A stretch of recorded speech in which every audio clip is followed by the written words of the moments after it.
Yeah, it's been a blast so far. I got to Buffalo on Monday and got to meet a lot of the players, rooming with Peyton Krebs, which has been a really good time seeing him, and the whole staff has treated me really well, and getting to come down and see the facilities, get the whole experience. It's all of it's been great.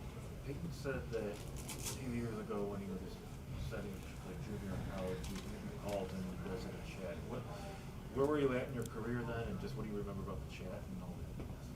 Yeah, I was at that point. I was kind of deciding between going to the NCAA and taking the major junior route in Canada. So, just wanted a little bit of insight with someone who had some experience in the league. Got a little bit of insight on the coaching staff, the whole program that Winnipeg was running, and ultimately just found it was a good fit for me. And the players there, the coaching staff there, the whole organization, I thought really welcomed me with open arms, and I had a really good time in Winnipeg. Did you know Dylan Cousins before you met him today, or saw him today, or did you know him before?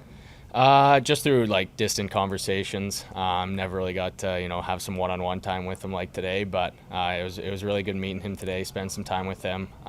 He told me a little bit about the city of Buffalo, a little bit about the organization, and looking forward to spending more time with him for sure. Does it make an impression on you when you see him show up, just to be here to watch and kind of see the enthusiasm of Samuelson and Krebs and the older guys? Does that kind of make an impression on you?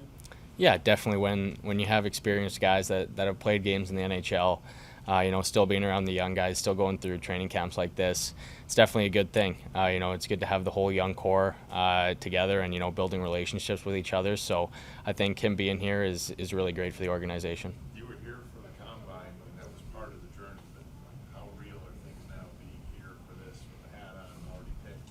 How different is it than just a few weeks ago?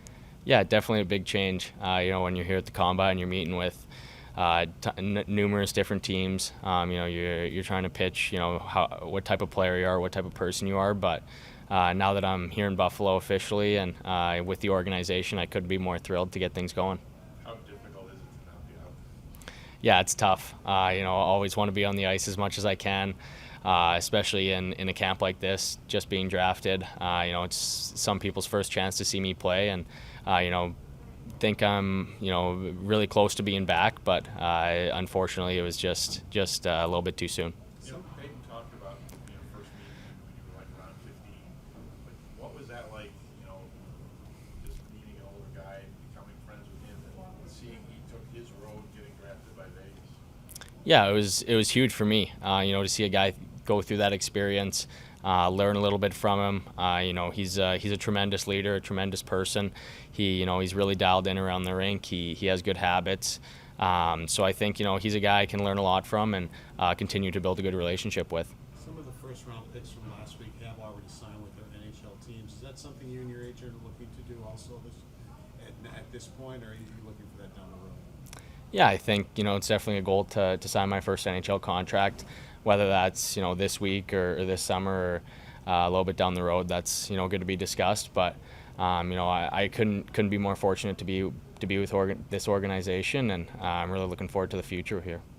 What are the next few weeks going to be like now? Lots of training, lots of time in the gym. Right now I'm scheduled to go to the Team Canada summer camp for the World Juniors. So just about getting strength back in my shoulder, feeling comfortable with taking contact, and continuing to get bigger and stronger. You had told us in Montreal things were going well with the shoulder and you were getting close. Like, how realistic is it for you to be on the ice? How close did you come to making this camp? Any more weeks or whatever? Yeah, really close. I think it'll be 1 or 2 week tops before I'm back into the full swing of things, taking full contact. I skated once or twice before coming down here just to see how it felt, and I thought even then it was really close to being back to 100%. How did playing in the Western Hockey League at such a young age kind of shape the last few years? I mean, I'm sure it was difficult, exciting, everything wrapped into one, but how did that kind of change you, I guess, as a player?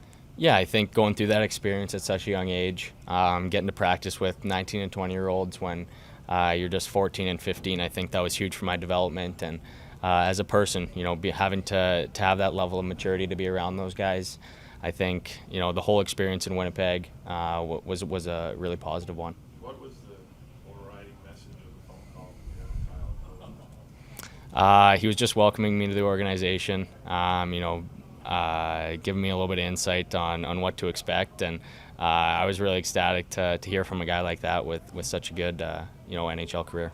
I had the opportunity to talk to your coach, James Patrick, on the air. He came on with us, and he talked about he doesn't worry about you being a smaller player. He talked about the strong core that you have and the leg strength that you have. Is that something you knew to say, hey, you can't help if you're 5'9", 5'10", you are what you are? Is that how you went about overcoming it, that you need to get a good, strong lower body base under you? Yeah, 100%. Being a smaller guy, I think it just matters that much more how strong you are, how strong your core is, how strong your lower body is. I think those are really big aspects of the game to being a fast player. And as a small guy, I think speed is my biggest asset. I think I like to play the game quick, always have my feet moving. That's when I'm at my best. And, just continuing to get stronger and faster allows me to do that. You have a history with Peyton Krebs. You're rooming with him again. You spend time with Dylan Cousins. How do you already feel like almost part of this organization with some of these guys in your personal relationships you're developing already?